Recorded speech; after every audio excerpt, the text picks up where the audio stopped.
नमस्कार दोस्तों, property expert के इस नए वीडियो में आप सभी का स्वागत है। प्रॉपर्टी से रिलेटेड कोई भी प्रॉब्लम का सोल्यूशन पाने के लिए प्रॉपर्टी एक्सपर्ट को जरूर सब्सक्राइब करें। आज के इस वीडियो में हम गारंटर की बात करें कि कभी भी लोन गारंटर ना बने।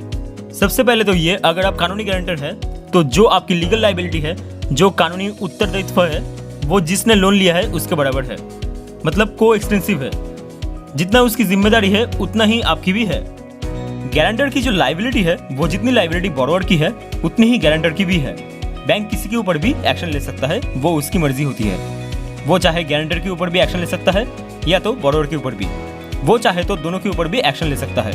और दूसरी बात तो यह है कि यदि लोन अकाउंट में एक से ज्यादा गारंटर है तो भी बैंक की मर्जी है। आप ये नहीं बोल सकते हैं कि ये गारंटर है तो आपने इसको छोड़ दिया, बोरोवर को भी छोड़ दिया, हमको ही क्यों पकड़े। और एक बात, जिसने लोन लिया था बैंक से, जिसकी आपने गारंटी दी थी, उसकी नीयत खराब हो गई, उसने लोन डिफॉल्ट कर दिया, या उसकी बिजनेस बंद हो गई, या उसकी नौकरी चली गई, या वो मर गया, तो उसकी जो उत्तराधिकारी है उसकी नीयत खराब हो गई और वो बोला हमारे पास पैसा नहीं है, तो बैंक का ये राइट है कि उसके उत्तराधिकारी के ऊपर एक्शन ले लोन रिकवरी करने के लिए। और बैंक ऐसा भी कर सकती है कि उत्तराधिकारी को छोड़ के गारंटर के ऊपर एक्शन ले सकता है। अगर आपको ये वीडियो अच्छी लग रही हो तो लाइक के बटन जरूर दबाइए, और अगर अभी तक अपने चैनल को सब्सक्राइब नहीं किया है तो जल्दी से जल्दी नीचे बेल आइकन पर क्लिक करें। अगर आप किसी के लोन में गारंटर बन रहे हैं तो जो बोरोवर है, जो लोन ले रहा है, उसका कोई अच्छी सी कंपनी से टर्म इंश्योरेंस करवा लेना चाहिए।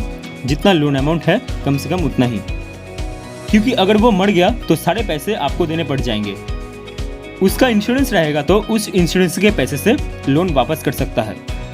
तीसरी बात यह है कि अगर गारंटर की मौत हो गई तो उस दिन तक का जो भी डिफॉल्ट था, जो भी आउटस्टैंडिंग था मरने से पहले, अगर डिफॉल्ट था तो डेट ऑफ डेथ तक जितनी भी जिम्मेदारी बनती थी गारंटर की, वो सारी जिम्मेदारी एक सिविल लायबिलिटी है, वो आपके बच्चे पे ट्रांसफर हो जाएगी। गारंटर की लायबिलिटी उनके बच्चों की लायबिलिटी बन जाएगी।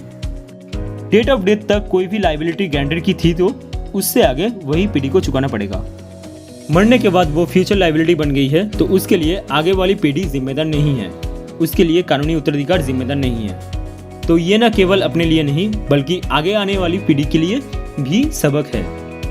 अब ये बात है कि जिसने पैसा उधार लिया था उसने डिफॉल्ट कर दिया, ईएमआई इरेगुलर कर दी, तो बैंक का जो भी गारंटर है उसकी सिविल रिपोर्ट भी साथ ही साथ खराब हो जाएगी, वो हट नहीं सकता है।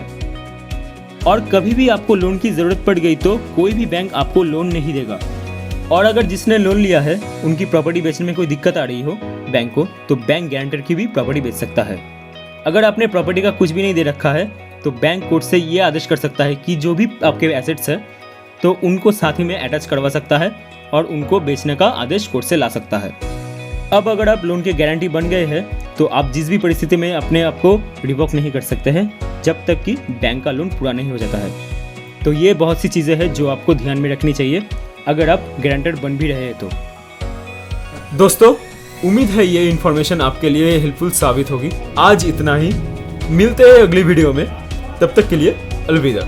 अगर आपको ये वीडियो पसंद आई then please like, share and subscribe our channel Property Expert and be with us.